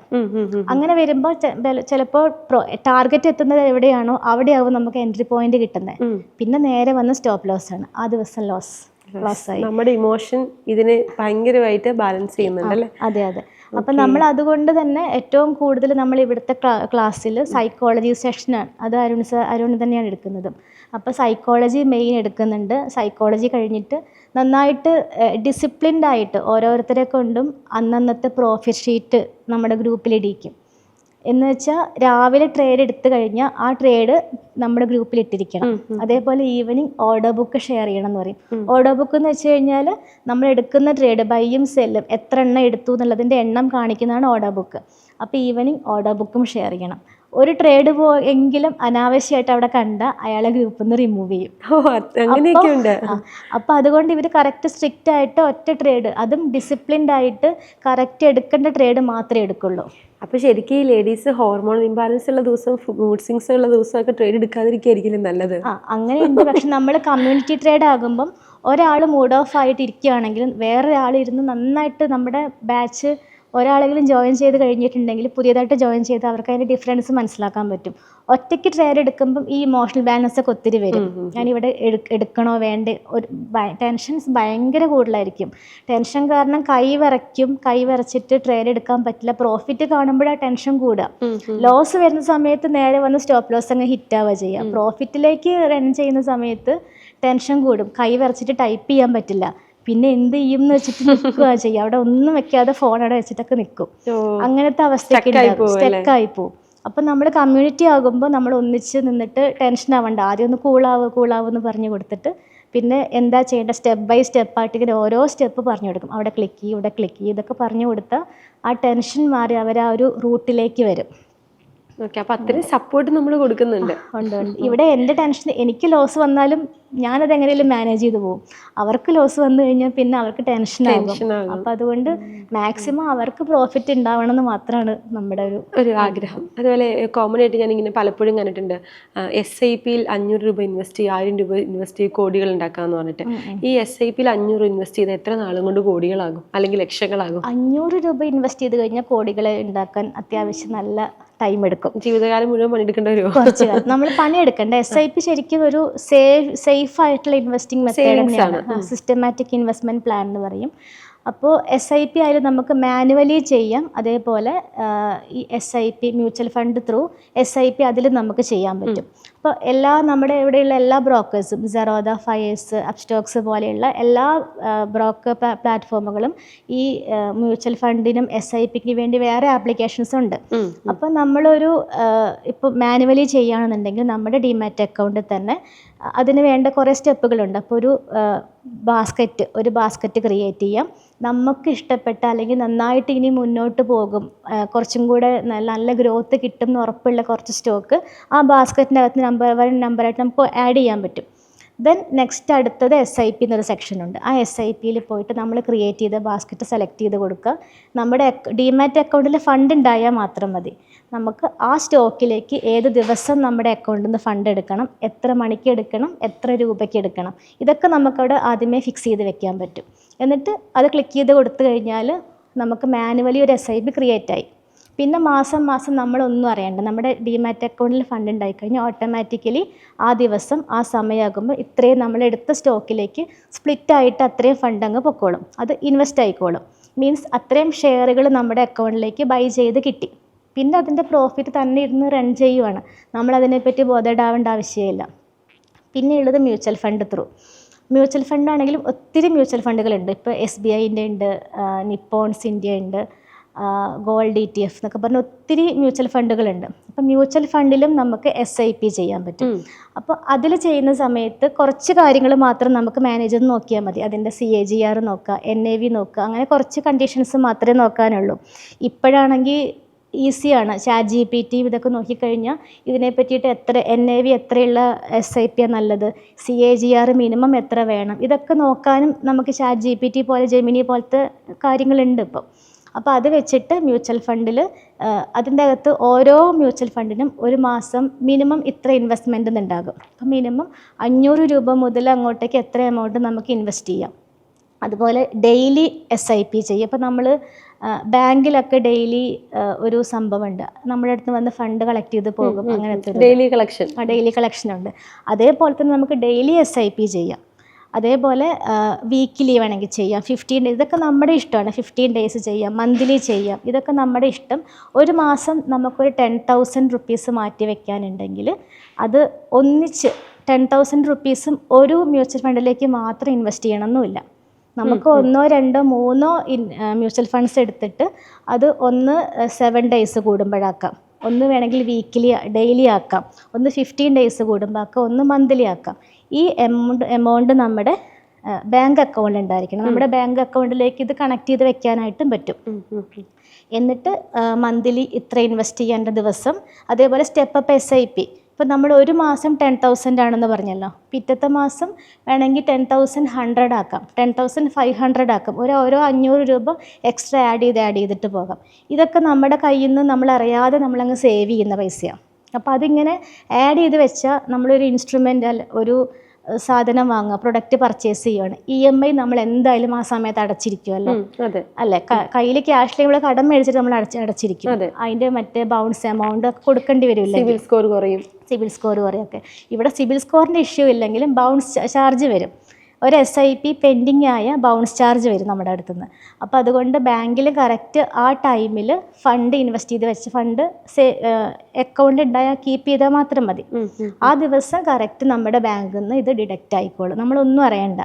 അപ്പോൾ ഒരു EMI എടുക്കുന്നുണ്ടെങ്കിൽ അതൊരു പ്രൊഡക്റ്റിലോട്ട് പോയിട്ടുണ്ടെങ്കിൽ അതേപോലെ തന്നെ ഇത്രയും ഫണ്ട് നമ്മുടെ SIPയിലേക്ക് ഇൻവെസ്റ്റ്മെൻറ്റിലോട്ടാണ് പോകുന്നത്. അപ്പോൾ ഇപ്പോൾ മിനിമം ഒരു വർഷത്തേക്ക് നമുക്കൊരു 10 to 12% ഒക്കെ പ്രോഫിറ്റ് റേഞ്ച് പറയാം SIPൻ്റെ. അപ്പോൾ 10,000 ആണെങ്കിൽ ഇത് ഇയർലി മാത്രമല്ല കാൽക്കുലേഷൻ ചെയ്യുന്നത്, ഒരു മാസത്തിൽ ഇപ്പോൾ ഒരു 1% അല്ലെങ്കിൽ 2% പ്രോഫിറ്റ് ആയെന്നിരിക്കട്ടെ, നെക്സ്റ്റ് മന്തും നമ്മൾ ഇതിൻ്റെ കൂടെ വേറെ ഫണ്ട് ആഡ് ചെയ്യുന്നുണ്ട്, ഓരോ മാസം ആഡ് ചെയ്യുന്നുണ്ടല്ലോ. അപ്പോൾ ഓരോ മാസത്തെ പ്രോഫിറ്റ് പ്ലസ് നമ്മുടെ ക്യാപിറ്റൽ അങ്ങനെ ആഡ് ഓൺ ചെയ്ത് ഇയർലി നമുക്ക് നല്ലൊരു പ്രോഫിറ്റ് ആയിരിക്കും. ഇത്രയും ചെയ്താൽ നമുക്ക് ലക്ഷങ്ങൾ ഉണ്ടാക്കാൻ എത്താനായിട്ട് പറ്റും. എനിക്കിപ്പോൾ മനസ്സിലായി എന്തുകൊണ്ട് ഇത്രയും ലേഡീസ് ഷർണിയുടെ അടുത്ത് വന്നതെന്ന്. കാരണം ഒരു അധ്യാപിക മീൻസ് ഞാനിങ്ങനെ ഒരുപാട് പേരുടെ അടുത്ത് സംസാരിച്ചിട്ടുണ്ട്, പക്ഷേ ഇത്രയും ഡീറ്റെയിൽ ആയിട്ട് വളരെ സിമ്പിളായിട്ട് പറഞ്ഞു എന്നൊക്കെ എനിക്ക് മനസ്സിലായി എന്തുകൊണ്ടാണ് ഇത്രയും കുട്ടികൾ, ഇത്രയും വീട്ടമ്മമാർ, ഇത്രയും അമ്മമാർ വന്ന് ഇത് പഠിച്ചെന്ന് എനിക്ക് ക്ലിയർ ആയിട്ട് കമ്മ്യൂണിക്കേറ്റ് ആയിട്ടോ. ഞാൻ ഒരു കഥയിലേക്ക് തിരിച്ചു വന്നാൽ എൻ്റെ അവസാനം ഞാൻ എല്ലാവരോടും ചോദിക്കുന്ന ഒരു ചോദ്യമുണ്ട്, എൻ്റെ ലാസ്റ്റ് ചോദ്യം അതാണ്. ഒരുപാട് സ്ട്രഗിൾസിലൂടെ കടന്നു വന്നതാണ്. ശരിക്കും ഷർണയെ നമുക്കൊരു ഫിനിക്സ് പക്ഷിയെ പോലെ ഉപമിക്കാം. തിരിഞ്ഞു നോക്കുമ്പോൾ ഷർണയ്ക്ക് എന്ത് ഫീൽ ചെയ്യുന്നു? ഞാൻ അന്നൊക്കെ ഒത്തിരി സൂയിസൈഡ് അറ്റംപ്റ്റ് ഇതൊക്കെ ചെയ്തിട്ടുണ്ടായിരുന്നല്ലോ. അന്നെങ്ങാനും ഞാൻ മരിച്ചു പോയിരുന്നെങ്കിൽ ഇപ്പം എനിക്ക് ഇതൊരു പൊസിഷനിൽ വന്നിരിക്കാനോ ഇത്രയും ആൾക്കാരെ ഹെൽപ്പ് ചെയ്യാനായിട്ടോ പറ്റില്ല. സൂയിസൈഡ്, ആത്മഹത്യ ഒന്നിനും ഒരു പരിഹാരമല്ല എന്ന് മനസ്സിലാക്കി. അതെ ഒരാളും അതെ, നമുക്ക് ഇഷ്യൂസ് ഒത്തിരി വരാം, ഫാമിലി ഇഷ്യൂസ് ഒത്തിരി വരും. ഈ അടുത്തൊക്കെ തന്നെ നമ്മളൊരു 2-3 മന്ത് മുൻപ് നമ്മൾ ഒരുപാട് മരണം ഒന്നിച്ച് കണ്ടിട്ടുണ്ടായിരുന്നു. എല്ലാം ഗാർഹിക പീഡനവും സ്ത്രീധനത്തിന്റെ പേരുള്ള പ്രശ്നങ്ങൾ. അതെ എന്തിനു വേണ്ടിയിട്ട് ഒരു കാര്യമില്ല. അവർക്ക് നമ്മളെ ഒരാൾ സ്നേഹിക്കുന്നുണ്ടെങ്കിൽ നമ്മളെ ഒരിക്കലും അയാൾ കരയാൻ സമ്മതിക്കില്ല. അപ്പോൾ അങ്ങനെ നമ്മളെ ഇരുത്തി കരയിക്കുന്നുണ്ടെങ്കിൽ ആ കരച്ചിൽ അയാൾ അർഹിക്കുന്നുമില്ല എന്നുള്ളതാണ്. അപ്പോൾ നമുക്കൊരിക്കലും അങ്ങനത്തെ ഒരു സിറ്റുവേഷൻ വന്നാൽ നേരെ ഒട്ടും പറ്റാത്തൊരവസ്ഥയാണെന്നുണ്ടെങ്കിൽ, നമ്മൾ മരിക്കേണ്ടി വരും എന്നുള്ളൊരവസ്ഥയാണെങ്കിൽ നേരെ അവിടുന്ന് ഗെറ്റ് ഔട്ട് അടിച്ച് ഇറങ്ങി വരും. ഇനി വീട്ടുകാർ സപ്പോർട്ടില്ലേ, എങ്ങനെയെങ്കിലും മക്കളെ, ഒരിക്കലും ഒരാൾ ഒരു മരണം കണ്ടത് ഒരു മോളെയും കൊണ്ടുപോകാൻ പറ്റുകയാണെന്ന് തോന്നും.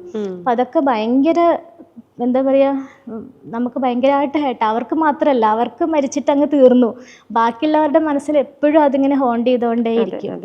അപ്പോൾ അവർക്കൊക്കെ ഒത്തിരി വഴികൾ വേറെ ഇനി ഷെയർ മാർക്കറ്റ് മാത്രമല്ലെങ്കിലും വേറെ എന്തൊക്കെ ബിസിനസ് ചെയ്തിട്ടും ഒറ്റയ്ക്ക് ജീവിക്കാൻ പറ്റും. ലൈഫിൽ തിരിഞ്ഞു നോക്കുമ്പോൾ ഒരു പ്രൗഡ് മൊമെന്റ് എന്തായിരിക്കും? പ്രൗഡ് മൊമെന്റ് എന്ന് പറഞ്ഞാൽ കുറച്ച് കാലം ഇപ്പം ഞാൻ ഈ സൂയിസൈഡ് അറ്റംപ്റ്റ് ചെയ്തെന്ന് പറഞ്ഞല്ലോ. അപ്പോൾ ആ സമയത്ത് എന്നെ വന്ന് രക്ഷിച്ചത്, എന്നെ വന്ന് മാറ്റിയത് എൻ്റെ ബ്രദറായിരുന്നു. അപ്പോൾ ആ സമയത്ത് ഒരിക്കലും എനിക്കൊരു താങ്ക്സ് പറയാൻ തോന്നുന്നില്ല. ഞാൻ മരിക്കാൻ വേണ്ടി നിൽക്കുക, എന്നെ പിടിച്ചിറക്കുമ്പോൾ എനിക്കൊരു താങ്ക്സ് പറയാൻ തോന്നുന്നില്ല. പക്ഷെ അന്ന് ഞാൻ എന്ത് പണിയാണ് എന്നെ കാണിക്കുന്നത്, എന്നെ വീട് എന്നെ ഇങ്ങനെ ഉപദ്രവിക്കല്ലേ, മാറിപ്പോ, ഞാൻ മരിക്കട്ടെ, ഇതൊക്കെയാണ് ഞാനന്ന് പറഞ്ഞിരുന്നത്. പക്ഷെ അതിൻ്റെ പേരിൽ എൻ്റെ അടുത്ത് ഏട്ടൻ കുറേ കാലം മിണ്ടിയിട്ടില്ല. അപ്പോൾ ഇതൊക്കെ കഴിഞ്ഞ് കുറേ കാലം കഴിഞ്ഞ് ഞാൻ പട്ടാമ്പിയിൽ ഇതൊക്കെ സ്റ്റാർട്ട് ചെയ്ത് കുറച്ച് കഴിഞ്ഞപ്പോഴേക്കും ഏട്ടൻ എന്നെ വിളിച്ചു, ഇങ്ങോട്ട് കോൾ ചെയ്തു. അതിൽ കുറേ സംസാരിച്ചു. അതേപോലെ വീട്ടിൽ പോയപ്പോഴും മമ്മിയും ഒരു പ്രാവശ്യം മമ്മി തന്നെ എൻ്റെ അടുത്ത് പറഞ്ഞു, എനിക്ക് നിന്നേക്കാൾ ഒത്തിരി ഏജ് ഉണ്ട്, പക്ഷെ നീ അനുഭവിച്ചതിൻ്റെ പകുതി പോലും ഞാനത് അനുഭവിച്ചിട്ടില്ല. നീ അത്രയും അനുഭവിച്ചിട്ടും നീ ഇവിടെ നിൽക്കുന്നുണ്ടല്ലോ, അപ്പം നിന്നെയൊക്കെ തൊഴുകണം എന്ന് പറഞ്ഞു എൻ്റെ അടുത്ത്. അപ്പോൾ എൻ്റെ അടുത്ത് മിണ്ടാതെ പോയ, എന്നെ ഒരുപാട് വിഷമിപ്പിച്ചിട്ടുള്ള ആൾക്കാരാണെങ്കിലും എൻ്റെ അടുത്ത് തിരിച്ചു വന്നു. ഇപ്പം എല്ലാവർക്കും ഭയങ്കര സ്നേഹമാണ്. ഇപ്പം ഏറ്റവും വേൾഡിൽ വെച്ചിട്ട് ഏറ്റവും ഹാപ്പിയസ്റ്റ് വുമൺ ഏതാന്ന് വെച്ചാൽ അത് ഞാനാണെന്ന് എനിക്ക് പറയാൻ പറ്റും. തീർച്ചയായിട്ടും ഈ ഹാപ്പിനെസ് ഇനി മുന്നോട്ട് എല്ലാ കാലത്തും ഉണ്ടാവട്ടെ എന്ന് ആഗ്രഹിക്കുകയാണ്, ആശംസിക്കുകയാണ്. മോനെയും ചേർത്ത് വെച്ച് മോം ട്രേഡേഴ്സ് എന്ന് പറഞ്ഞ ബ്രാൻഡിനെ ചേർത്ത് പിടിച്ച് ഒരുപാട് അമ്മമാർക്ക് അല്ലെങ്കിൽ ഒരുപാട് വീട്ടമ്മമാർക്ക് ഒരു പ്രചോദനമാകാൻ, അല്ലെങ്കിൽ ലൈഫ് ഇത്രയൊക്കെയാണ്, ഇവിടെ തീർന്നു പോകുമെന്ന് വിശ്വസിച്ചിരിക്കുന്നവർക്ക് അങ്ങനെയൊന്നും അല്ല, ജീവിതം മുന്നോട്ട് ഒരുപാട് ഉണ്ടെന്നൊരു മാതൃകയായിട്ട് ശരണ്യയുടെ ജീവിതം മാറാൻ സാധിക്കട്ടെ എന്ന് ആഗ്രഹിക്കുന്നു, ആശംസിക്കുന്നു. മുന്നോട്ടുള്ള യാത്രയിൽ നമുക്ക് ഒരുമിച്ച് കാണാം. ശരണ്യയുടെ വളർച്ചയിൽ ഞങ്ങൾ ഇനി കൂടെ ഉണ്ടാകും. ഞാൻ ഇൻട്രൊഡക്ഷനിൽ പറഞ്ഞതുപോലെ പലപ്പോഴും നമ്മൾ ജീവിതം അടുത്തു പോയി എന്ന് പറയുന്നൊരു തോന്നലുണ്ടാകും. ആ തോന്നൽ ചിലപ്പോൾ ശരണ്യ പറഞ്ഞതുപോലെ നമ്മുടെ വേണ്ടപ്പെട്ടവർ നമ്മൾ കരയുന്നത് കണ്ട് ചിരിക്കുമ്പോഴായിരിക്കും, അല്ലെങ്കിൽ നമ്മുടെ വിഷമം നമ്മുടെ വേണ്ടപ്പെട്ടവരെ ബാധിക്കുന്നില്ല എന്നുള്ള തോന്നലായിരിക്കും. പക്ഷേ അവിടെയായിരിക്കും നമ്മുടെ മനസ്സൊന്ന് പതറിപ്പോകുന്നത്. ഈ പതറിപ്പോകാതെ പിടിച്ചു നിന്നാൽ ശരണ്യയെപ്പോലെ അല്ലെങ്കിൽ ഒരുപാട് ശരണ്യമാരെ പോലെ നമുക്ക് ജീവിതത്തിലേക്ക് തിരിച്ചു വരാൻ സാധിക്കും. അതിന് ഒരു നല്ലൊരു എപ്പിസോഡായി നിങ്ങളിത് കാണുമെന്ന് പ്രതീക്ഷിച്ചുകൊണ്ട് നിർത്തുന്നു. നന്ദി, നമസ്കാരം.